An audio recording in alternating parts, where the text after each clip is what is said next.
الحمد لله نحمده ونستعينه ونستغفره ونؤمن به ونتوكل عليه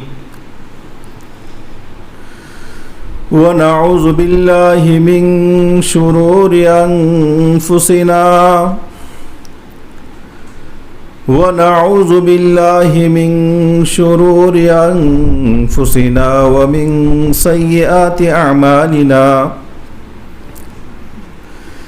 من يهده الله فلا مضل له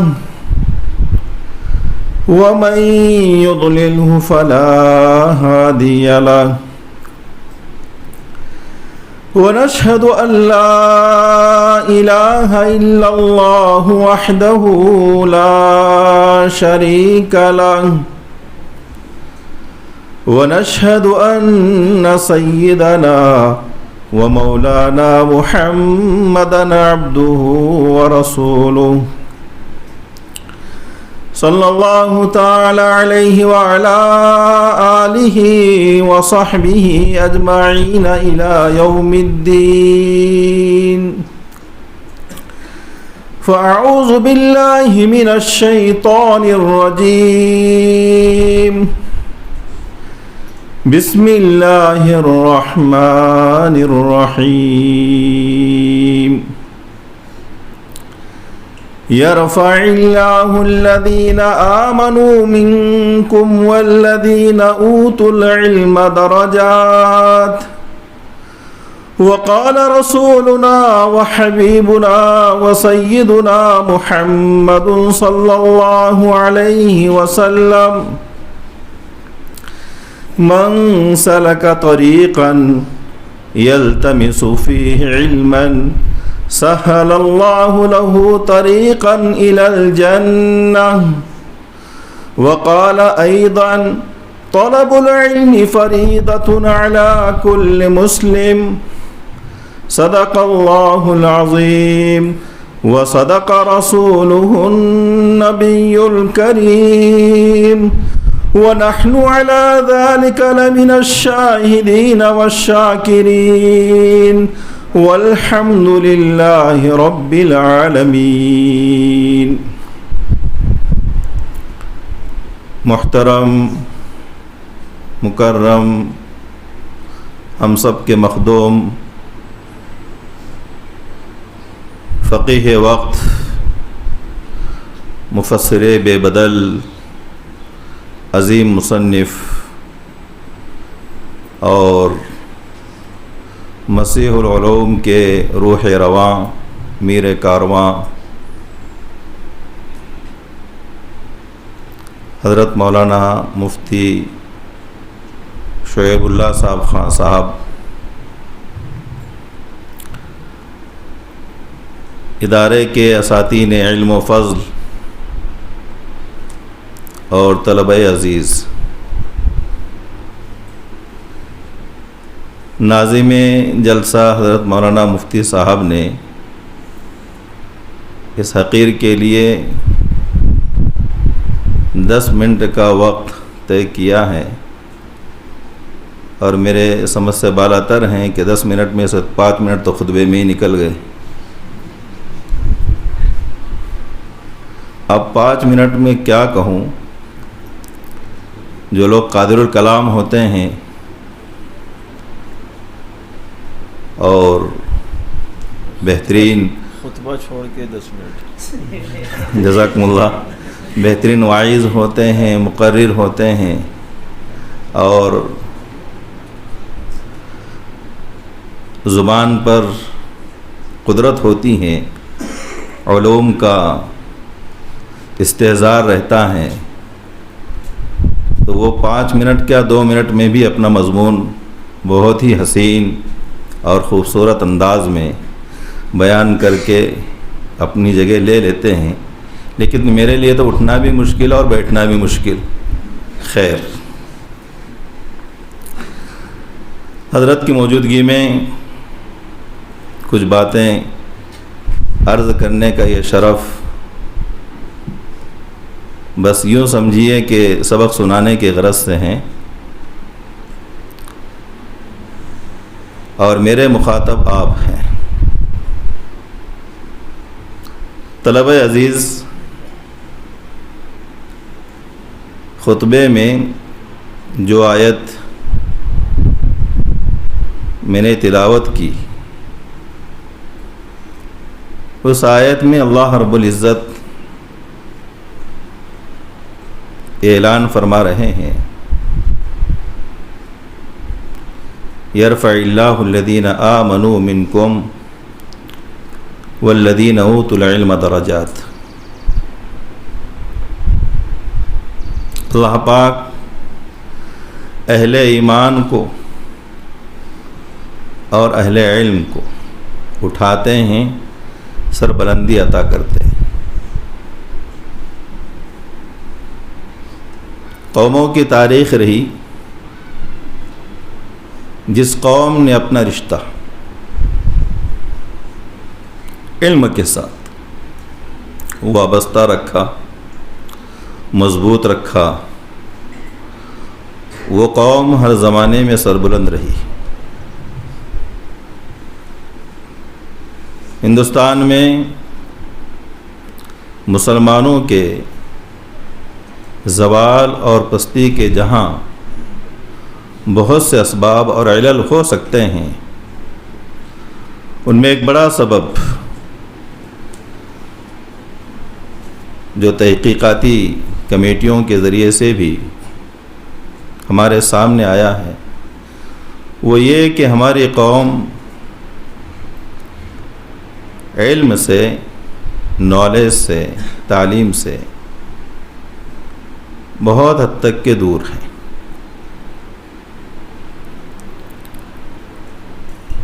ایک محدود فیصد بچوں کا مدرسوں میں زیر تعلیم ہوتا ہے، اور وہ کتاب اللہ، سنت رسول اللہ اور اسلامیات کی تعلیم حاصل کرتے ہیں۔ اب جہاں غیروں کی طرف سے یہ آوازیں بلند ہو رہی ہیں، وہیں اپنوں کی طرف سے بھی اس آواز میں آواز ملائے جا رہی ہے کہ مدارس دینیہ کے اندر انہی طلباء کو دینی تعلیم کے ساتھ عصری تعلیم بھی دی جائے۔ لیکن بچوں، یہ بات سمجھنے کی ہے کہ جو لوگ اس طرح کی آوازیں وقتاً فوقتاً بلند کرتے ہیں، انہیں سوچنا چاہیے کہ مسلم سماج، مسلم سوسائٹی اور مسلم معاشرے کے 70% سے زیادہ طلباء اسکولوں کا رخ کرتے ہیں، پرائمری تک کے وہ تعلیم حاصل کرتے ہیں، اور پھر اس کے بعد مختلف وجوہات، جس میں سے ایک سبب اقتصادی حالت اور معاشی حالت بھی ہوتی ہیں، وہ اپنے تعلیم کا سلسلہ بند کر دیتے ہیں، اور والدین انہیں چھوٹے موٹے کاروبار سے منسلک کر دیتے ہیں، یا پھر یہ بچے مزدوری کرتے ہیں۔ ان لوگوں کو اگر مسلم سماج سے، مسلمان بچوں سے ہمدردی ہے اور خیرخواہی ہے، تو ہم ان سے کہیں گے کہ ان کے لیے آپ یا تو جہاں اسکولیں نہیں ہیں وہاں اسکولوں کا نظم کر دیں، یا یہ طلباء جن اسکولوں میں زیر تعلیم ہیں اور محض معاشی حالت کے کمزور ہونے کی وجہ سے اپنا سلسلہ تعلیم جاری نہیں رکھ پا رہے ہیں، ان کے لیے آپ سہارا بنیں۔ اس پر آپ کیوں مصر ہیں؟ اس پر آپ کیوں مصر ہیں کہ جو طلباء مدارس کے اندر پڑھ رہے ہیں انہیں عصری تعلیم دی جائے؟ کیوں؟ اس لیے کہ مدارس کا مقصود اصل میں انہوں نے سمجھا ہی نہیں۔ مدارس کا جو مقصود ہے، مدارس کے جو اہداف ہے، ہمارے بزرگان دین نے بیان کیے ہیں کہ مدرسوں میں ہم بچوں کو جو تعلیم دیتے ہیں تو وہ اس لیے نہیں کہ انہیں روزگار ملے، نہیں، اس لیے نہیں کہ وہ حکومت کے بڑے بڑے عہدوں اور منصبوں پر جائیں۔ مدرسوں میں پڑھنے والے بچوں کا مقصد ہمارے پیش نظر یہ ہے کہ یہ بچے مسلم قوم، مسلم سماج کی دینی ضرورت کو پورا کریں۔ لاکھوں مسجدیں ہیں ملک میں، اگر ان مدارس کے اندر یہ بچے تعلیم حاصل نہیں کرتے ہیں، قرآن کریم نہیں پڑھتے ہیں، حدیث پاک نہیں سیکھتے ہیں، فقہ کی تعلیم سے ناواقف رہتے ہیں، دور رہتے ہیں، تو کون ہے جو امامت اور خطابت کے فرائض کو انجام دے گا؟ کون ہے جو نکاح پڑھائے گا؟ کون ہے جو جنازے کی نماز پڑھائے گا؟ اور کون ہے جو مسلمانوں کے عائلی اور خاندانی مسائل کا حل ان کے سامنے پیش کرے گا؟ یہ مدارس کے طلباء امت کی دینی ضرورت ہے۔ ہاں، ہمیں عصری تعلیم سے انکار نہیں ہے، ایک بات سمجھ لو، اس لیے کہ حضرات فقہا نے لکھا ہے، اور جو حدیث میں نے خطبے میں پڑھی ہے، نبی کریم صلی اللہ علیہ وسلم کا ارشاد طلب العلم فریضۃ علی کل مسلم، علم دین کا حاصل کرنا بقدر ضرورت ہر مسلم مرد و زن، مسلم مرد و عورت پر فرض ہے۔ اور امت مسلمہ کو جن علوم کی، جن فنون کی ضرورت ہیں، ان علوم کا حاصل کرنا فرض کفایہ ہے۔ امت کو ضرورت ہے اچھے ڈاکٹر کی، امت کو ضرورت ہے اچھے انجینئر کی، امت کو ضرورت ہے اچھے وکیل کی، امت کو ضرورت ہے اچھے انجینئر کی۔ تو ان علوم اور فنون کا، ان ہنروں کا ہم انکار نہیں کرتے ہیں، ہم اس کی بھی ترغیب دیتے ہیں، لیکن یہ کیوں کہا جاتا ہے اور اس پر کیوں اصرار ہے کہ یہ جو طلبہ مدارس میں پڑھ رہے ہیں انہی کو آپ ڈاکٹر بنائیے، انہی کو آپ وکیل بنائیے، انہی کو آپ انجینئر بنائیے؟ یہ اصرار کیوں؟ اگر آپ کو اتنی ہمدردی ہے تو آپ لاء کالج قائم کیجئے، وکیل بنائیے، انجینئرنگ کالج قائم کیجئے، وہاں مسلم بچوں کو انجینئر بنائیے، میڈیکل اور طبی لائن کی کالج آپ قائم کیجئے، وہاں مسلم بچوں کو داخلہ دیجئے۔ اصل میں ظاہر کچھ ہے، باطن کچھ ہے۔ ہندوستان کی بساط پر، ہندوستان کی سرزمین پر یہ جو داڑھی اور ٹوپی اور یہ جو وضاقتہ، یہ عمامہ اور یہ شلوار جو نظر آ رہی ہیں، اسلامی شناخت، اسلامی ثقافت، اسلامی تہذیب، اسلامی کلچر، یہ سب میرے بچوں، مخاطب آپ ہیں، یہ سب جو ہو تو انہی مدارس دینیہ مکاتب قرآنیہ کی دین۔ باقاعدہ پلاننگ ہو رہی ہے، منصوبہ بندی کی جا رہی ہے کہ مسلم سماج کو، مسلم معاشرے کو، مسلم سوسائٹی کو، مسلم عوام کو علماء سے دور کیا جائے، خانقاہوں سے دور کیا جائے، مسجدوں اور مدرسوں سے ان کے تعلقات کو، ان کے روابط کو، ان کی وابستگی کو ختم کیا جائے، تاکہ بآسانی انہیں ہم اپنے عقائد میں، اپنی تہذیب میں، اپنے کلچر میں ضم کر لیں۔ ہاں، اور مجبور کیا جا رہا ہے اس پر کہ انہی بچوں کو آپ انجینئر بھی بنائیے، ڈاکٹر بھی بنائیے۔ اہل مدارس نے بھی اس سلسلے میں غور و فکر کرنا شروع کیا۔ ہمارے یہاں بھی خود مکتب سے لے کر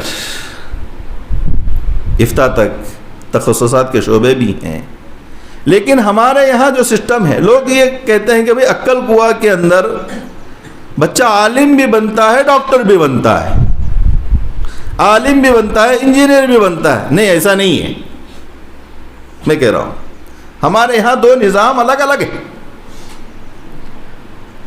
جتنی کالجز ہے، بی ایم ایس ہے، ایم بی بی ایس ہیں، ڈی ایڈ ہے، بی ایڈ ہے، ایم بی اے ہیں، وہ جتنی کالجز ہے بچوں، اس میں پڑھنے والے بچے وہ مستقل الگ ہیں، اور جو طلباء دینی تعلیم حاصل کر رہے ہیں، کلام پاک کا حفظ کر رہے ہیں، شعبہ عالمیت میں داخل ہیں، تخصصات کے شعبے میں ہیں، ان کا ایک مستقل نظام ہے۔ ہاں، یہ فکر ہم ضرور کرتے ہیں کہ جو طلباء ہمارے کیمپس میں ہمارے احاطے کے اندر کالجز میں داخل ہیں، انہیں اسلامی ماحول دے، ان کے لیے کچھ گھنٹے مختص کر دے تاکہ وہ ضروری بنیادی اسلامی تعلیمات کو حاصل کرے۔ یہ ضرور کیا جاتا ہے۔ تو خیر، آج اس طرح سے باقاعدہ منصوبہ بندی ہو رہی ہے، مدرسوں کو ٹارگٹ کیا جا رہا ہے کہ یہاں جو چیز پڑھائی جا رہی، جو چیز سکھائی جا رہی ہے، وہ ایک فرسودہ نظام ہے، اور یہ جو ہو تو موجودہ نظام کے ساتھ ہم آہنگ نہیں ہو سکتا ہے، اور یہ جو ہو تو کیا ان کو روزگار نہیں ہے، یہ نہیں ہے، وہ نہیں۔ میرے بھائی، مدرسے کے قائم کرنے کا مقصد یہ ہے ہی نہیں معاش، یہ تو ہماری معاد کی ضرورت ہے، یہ آخرت کی ضرورت ہے۔ یہ طلباء جو ہمارے سامنے بیٹھے ہیں، یہ ہماری دینی ضرورت کو پورا کرنے کے لیے ہم پڑھا رہے ہیں انہیں۔ یہ مقصد کبھی بھی ہمارے نظروں سے اوجھل نہیں ہونا چاہیے۔ تو بچوں، آج ضرورت ہے اس بات کی کہ جو طلباء مدارس دینیہ کے اندر موجود ہیں، انہیں خوب محنت سے کتاب اللہ کی، سنت رسول اللہ کی، فقہ کی، اسلامی قوانین کی تعلیم حاصل کرنے کی ضرورت ہے، اس لیے کہ یہ آپ ہی ہمارا مستقبل ہے۔ ہم تو آج ہے، کل نہیں۔ پیارے آقا محمد رسول اللہ صلی اللہ علیہ وسلم نے ہمارے عمروں کا، ہمارے ایج کا ایوریج بتلا دیا۔ اعمار امتی ما بین 60 الی 70، 50-52 میں تو ہم پہنچ گئے۔ رہا کیا؟ مستقبل آپ ہیں۔ ہمارا ہر بچہ عقائد میں انتہائی مضبوط ہو، پختہ ہو، باہر کی کوئی چیز اسے متاثر نہ کر سکے، کتاب اللہ سے اس کا ایسا تعلق ہو کہ کوئی کتاب اس پر غالب نہ آ سکے، فقہ میں ایسا درک ہو، ایسی مہارت ہو، علل پر ایسی نظر ہو کہ جدید مسائل کو بھی ان علل کی بنیاد پر وہ حل کر کے امت کے سامنے پیش کر سکے۔ آپ امت کی ضرورت ہے، اور اس ملک میں اسلامی تعلیمات، اسلامی ثقافت اس وقت تک کے محفوظ ہے بچوں جب تک کہ مدارس دینیہ اس سرزمین پر موجود ہے، اور جب تک کہ امت ان مدارس کو اپنی ضرورت سمجھے گی۔ اگر امت مدارس کو اپنی ضرورت نہ سمجھیں، یا پھر ہم پڑھنے والے لوگ اگر ہم اپنے قلب و دماغ میں یہ استحضار نہ رکھیں کہ ہم معاد کے لوگ ہیں، ہم امت کی ضرورت کو پورا کرنے کے لیے پڑھ رہے ہیں، یہ اگر استحضار نہ رہا تو پھر بڑے اندیشے ہیں، بڑے ڈر ہیں۔ ہمیشہ اپنی نیتوں کو ٹٹولا کریں کہ ہم علم دین اس لیے حاصل نہیں کر رہے ہیں کہ بہت اچھی گاڑی میرے زیر استعمال ہوگی، بہت اچھا مکان میرے استعمال میں ہوگا، میرا نام ہوگا، میری شہرت ہوگی، میرا مقام ہوگا۔ نہیں، جو لوگ علم دین اس لیے حاصل کرے کہ انہیں شہرت ملے، انہیں مقام ملے، ان کو عہدہ ملے، انہیں منصب ملے، ایسے لوگ تو جنت کی خوشبو بھی نہیں سن پائیں۔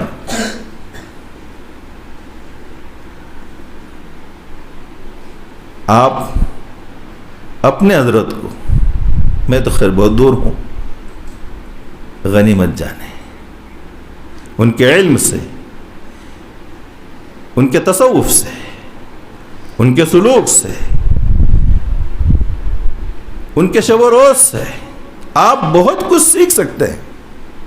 میں حضرات اساتذہ سے بھی کہوں گا کہ نوجوان اساتذہ، میں اپنے آپ کو بھی یہ کہتا ہوں کہ ہم اپنے بزرگوں کی قدر اپنی زندگی میں نہیں کرتے، اور جب وہ رخصت ہوتے ہیں تو پھر بڑی بڑی کتابیں سوانح عمری چھاپتے ہیں، لکھتے ہیں، اور بیان کرتے کہ حضرت ایسے تھے، حضرت ایسے تھے، حضرت ایسے تھے۔ ہماری قوم کے متعلق یہ بارہا پڑھنے میں آتا ہے کہ یہ قوم بھلے بت پرست تو نہ ہو لیکن مردہ پرست ضرور ہے، بت پرست نہ ہو لیکن مردہ پرست ضرور ہے۔ ہاں، زندگی میں کوئی قدر نہیں ہوتی ہے، لیکن عقل مند انسان وہ ہے جو زندگی میں اپنے بڑوں کی قدر کر لے۔ عقل مند انسان وہ ہے، اور علم سینوں سے آتا ہے، بزرگوں کی صحبت سے آتا ہے۔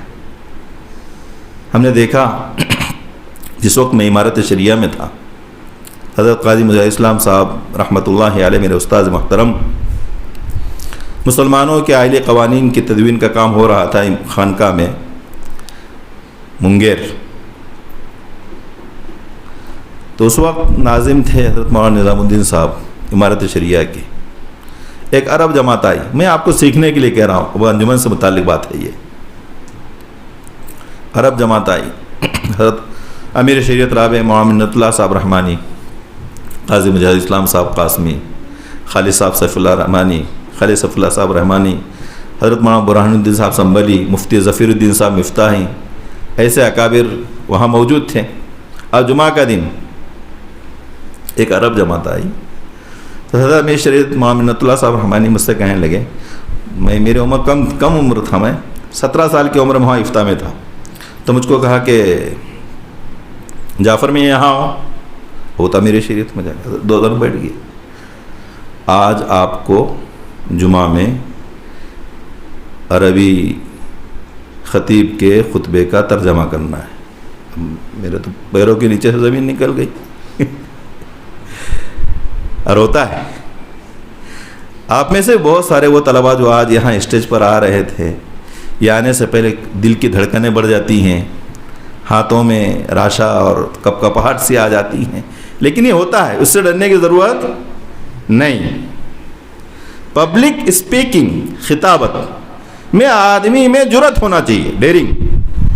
میرے استاد تھے مراٹھی اسکول میں، میں نے مراٹھی میڈیم سے پڑھا، ناٹ کھیرکڑ ان کا نام تھا، تو وہ فرمایا کرتے کھوٹا بول پن ریٹون بول،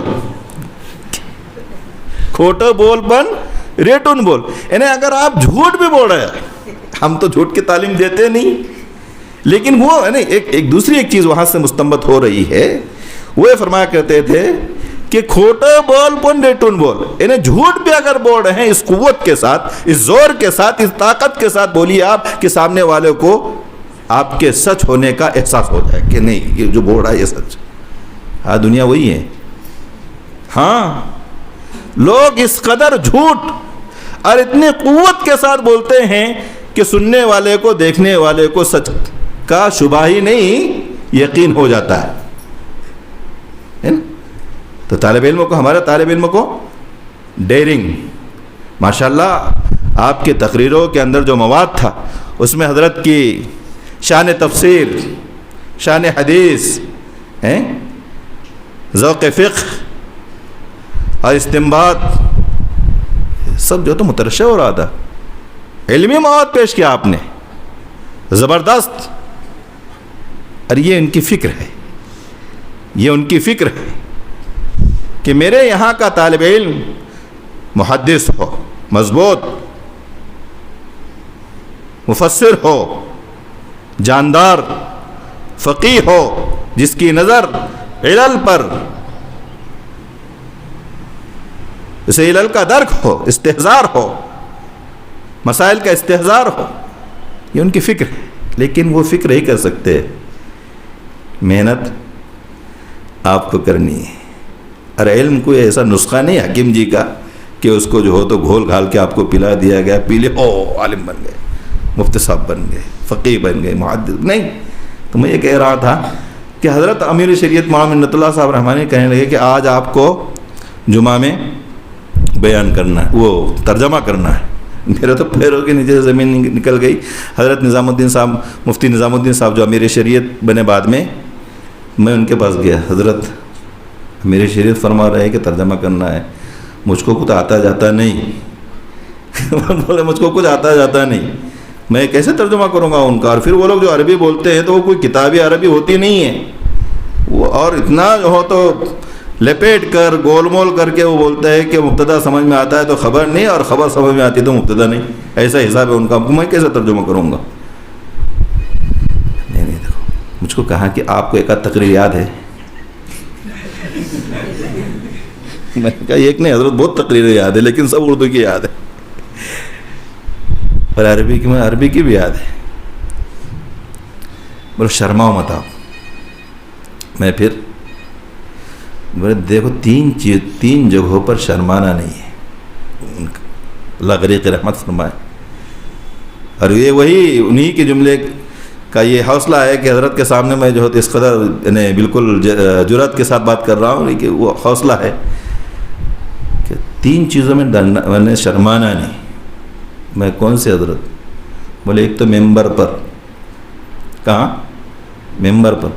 ارے بولو سمجھ میں آ بھی رہا کہ نہیں آ رہا تو اچھا ہے، نہیں تو کہ ایسا تو نہیں سمجھ رہا ہے کہ ایک مولوی صاحب نے بیان کیا مسجد میں جمعہ کے دن، اب میاں جو ہے تو گھر پر آئے، بیوی کو اپنے گود میں جو ہے لے کر رقص کرنا شروع کر دیا، تو بولے کیوں جی اتنا لمبا عرصہ ہو گیا شادی ہو کے، کبھی تو رومانٹک ایسے ہوئے نہیں آپ، اور آج گود میں اٹھا کر رقص کر رہے، کیا بات ہے؟ کیا مولانا نے کوئی جو ہو تو رومانٹک بات کی کیا ازواج و خطابت میں؟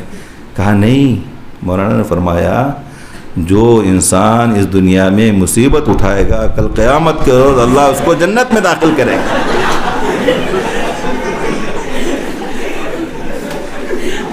اب اس بندے نے اپنے بیوی کو مصیبت سمجھا اور اس کو اٹھا کر رقص کر رہا ہے، تو سمجھ میں بھی آ رہا ہے کہ کچھ بس یوں ہی۔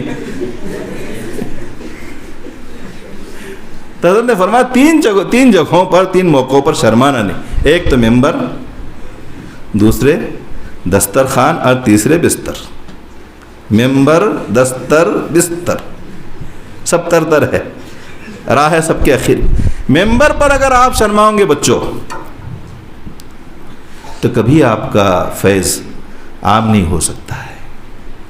جو چیز آپ کے پاس ہے، جو چیز آپ نے اپنے استاد سے، اپنے ادارے سے حاصل کی ہے، وہ لوگوں تک پہنچ نہیں سکتی بغیر خطابت کے، بغیر زور بیان کے آپ نہیں بات کر سکتے۔ تو انجمن میں آپ کو حصہ لینا ہے بڑھ چڑھ کر۔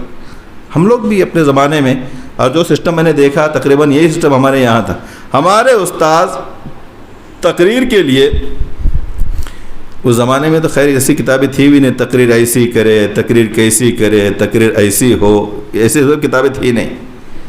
بس یہ کہ قرآن پاک کی، میں آپ کو ایک نمونہ دے کے جا رہا ہوں، قرآن پاک کی ایک اچھی سی آیت، آپ لوگ اچھی سی کا مطلب ہے کہ موضوع سے مناسب، قرآن پاک تو پورا کا پورا تپا شفا ہے، خیر ہے، جو موضوع کے مناسب آیت ہیں اسے آپ لو، اس سے متعلق تفسیر کو آپ دیکھو، پھر اس سے موضوع حدیث پاک کو آپ لو، ہو گیا قرآن پاک کی آیت ہو گئی، اس کی تفسیر ہو گئی، حدیث پاک آپ نے لے لی، اس کی تشریح آپ دیکھ لو، اور یہی آپ کے تقریر کا پورا مواد ہو گیا، اور پھر حالات حاضرہ پر اس کو آپ منطبق کر دو، ہو گئی تقریر۔ کوئی مشکل نہیں، مشکل کچھ بھی نہیں ہے۔ ایک صاحب جو ہو تو کھڑے ہو گئے الیکشن میں، بولے تم الیکشن میں تو کھڑے ہو رہے لیکن اسپیچ دینا پڑتی، پبلک اسپیکنگ چاہیے، خطابت، تو کہا مجھ کو تو بولتے نہیں آتا، پھر کیسے الیکشن لڑ؟ بولے ڈرو مت، ایک دم آسان ہے بیان کرنا۔ بولے کیسے؟ بولے آپ کو بولنے کا، لوگوں اگر آپ نے اس پارٹی کو منتخب نہیں کیا، مجھے اس علاقے کا ممبر نہیں بنایا، آپ کو معلوم آپ کا کیا حشر ہوگا؟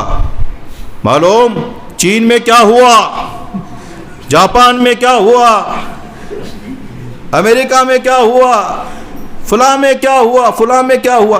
بولے یہ 2-4 جملے یاد کر لینے کے، ایسا بولنے کا اور بعد میں بیٹھ جانے کا،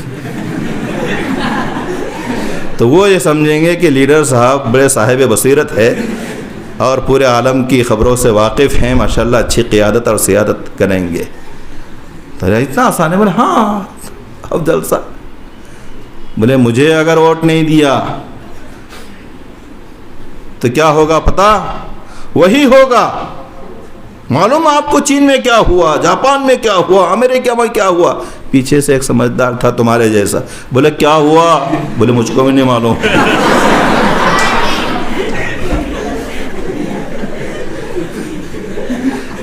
سمجھے؟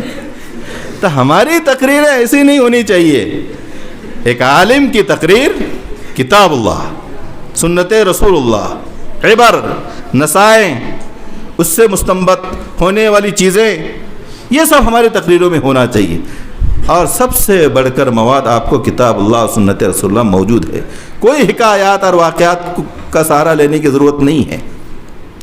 حکایات اور واقعات میں اختلاف ہوتا ہے، لوگ اعتراض کرتے ہیں، ہمارے مسائل علوم کا طالب علم جب کھڑا ہو بات کر کتاب اللہ سے، سنت رسول اللہ سے، ہمارے ائمہ مجتہدین کے اقوال سے، فلاں جگہ ایسا ہوا، فلاں جگہ ہوا، وہ ہوا کر کے 20 منٹ پورے کر دینا، یہ تقریر نہیں ہے بچوں، نہیں۔ تو ہمارا بھی یہی طریقہ تھا، ہم بھی جو ہو تو ایک آیت، ایک حدیث پاک اور پھر حالات پر اس کا انطباق، اس طرح سے تقریر کیا کرتے تھے۔ میں گرچہ مقرر نہیں ہوں، میں مدرس ہوں۔ حضرت مفتی سعید صاحب کے خطبات کے مقدمے میں ایک چیز میں نے دیکھی، اس میں تقریر میں لکھا ہے کہ جو شخص مدرس ہوگا وہ واعظ نہیں ہو سکتا، اور جو واعظ ہوگا وہ مدرس نہیں ہو سکتا۔ کیسے؟ اس لیے کہ واعظ وہ ہے آج جو اپنے وعظ میں لوگوں کو ہنسائے، واقعات، حکایات بیان کریں، اور مدرس کے پاس یہ سب چیزیں ہوتی، بولو نا، نہیں ہوتی، تو وہ واعظ نہیں ہو سکتا ہے، مقبول واعظ نہیں ہو سکتا ہے، اور جو واعظ ہوگا وہ مدرس نہیں ہو سکتا ہے۔ اس لیے کہ مسند درس پر تو طلباء کو مطمئن کرنا ہے، حل کتاب چاہیے، متن کا حل چاہیے اس کو، یہ ضمیر کا اس کا مرجع کیا ہے، اس کا مطلب کیا ہے، یہاں اضمار کیا ہے، حذف کیا ہے، یہ سب اس کو بیان کرنا ہے۔ مسند درس پر براہین قاطعہ کی ضرورت پڑتی ہے، تو واعظ کے پاس براہین قاطعہ نہیں ہوتی ہے، تو واعظ مدرس نہیں بنے گا، اور مدرس واعظ نہیں بنتا ہے۔ تو بہرحال بات زیادہ ہو گئی، حضرت نے تو فرمایا تھا کہ خطبے کو چھوڑ کر 10 منٹ، لیکن اس 10 منٹ سے بھی اور زیادہ 10 منٹ ہو گئے، معذرتاً وعفواً گستاخی ہو تو معاف کیجئے، لیکن چونکہ آپ ہمارے بڑے ہیں، ہم ناز کرتے ہیں، آپ پر فخر کرتے ہیں، اور ناز میں جو ہے تو کچھ گستاخیاں ہو جاتی ہے، لیکن اس کو گستاخی نہیں بولتے۔ بچہ آ کر جو ہے تو کندھے پر آ کر بیٹھ جاتا ہے، تو کیا اس کو گستاخی کہیں گے؟ نہیں، وہ ناز، ہم بچے آپ کے۔ اللہ پاک مجھے بھی آپ کو بھی کہنے سننے سے زیادہ عمل کی توفیق مرحمت فرمائے، اور ہم آپ کی یہاں کے اساتذہ سے یہ کہوں گا کہ حضرت کی ذات کو غنیمت جانیں، جو علم اللہ پاک نے ان کو دیا ہے، جو سمجھ، فہم، بصیرت، فراست عطا کی ہیں، اس سے فائدہ اٹھائے۔ قدر نعمت بعد از زوال نعمت، قدر نعمت بعد از زوال نعمت، نعمت کے زائل ہونے کے بعد نعمت کی قدر ہوتی ہے، لیکن عقل مند وہ ہیں کہ نعمت کے زائل ہونے سے پہلے بھرپور اس نعمت سے فائدہ اٹھائے۔ اللہ پاک مجھے بھی آپ کو بھی حضرت کے فہم، فراست، بصیرت، علم عطا کرے، اور بزرگوں کے نقش قدم پر آپ ہیں۔ دیکھو بچوں، بزرگان دین تو گئے، اب وہ لوگ بھی نہیں ہیں جنہوں نے بزرگان دین کو دیکھا ہے اور ان کی صحبت پائی، وہ تو گئے، وہ لوگ بھی اب نہیں رہے، خال خال نظر آتے ہیں جنہیں بزرگوں کی صحبت حاصل ہے، جنہوں نے بزرگوں کو دیکھا ہے، تو وہ آنکھیں ہمارے سامنے ہیں جنہوں نے بزرگوں کو دیکھا ہے۔ تو غنیمت جانیں ادارے کی تعلیم کو، تربیت کو، اور یہاں کے نظام کو، اور جہاں تک کہ ہو سکے بھرپور محنت سے کام لیں، سستی، کاہلی، یہ سب ہمارے پاس نہیں ہونا چاہیے۔ اللہ پاک مجھے بھی آپ کو بھی کہنے سننے سے زیادہ عمل کی توفیق مرحمت فرمائے، یہاں کی حاضری کو شرف قبولیت عطا فرمائے۔ وآخر دعوانا الحمدللہ رب العالمین۔ جزاک اللہ کے چشمم باز کر دی، جزاک اللہ کے چشمم باز کر دی، مرابع جانے جانا ہم راز کر دی، قدر جوہر شاہ بدانت یا بدانت جوہر۔ ہم تو اس پروگرام کو صرف طلبہ کا پروگرام سمجھ رہے تھے، اور ایک طرح سے کہہ لیجئے کہ بالکل غیر سنجیدہ انداز میں ہم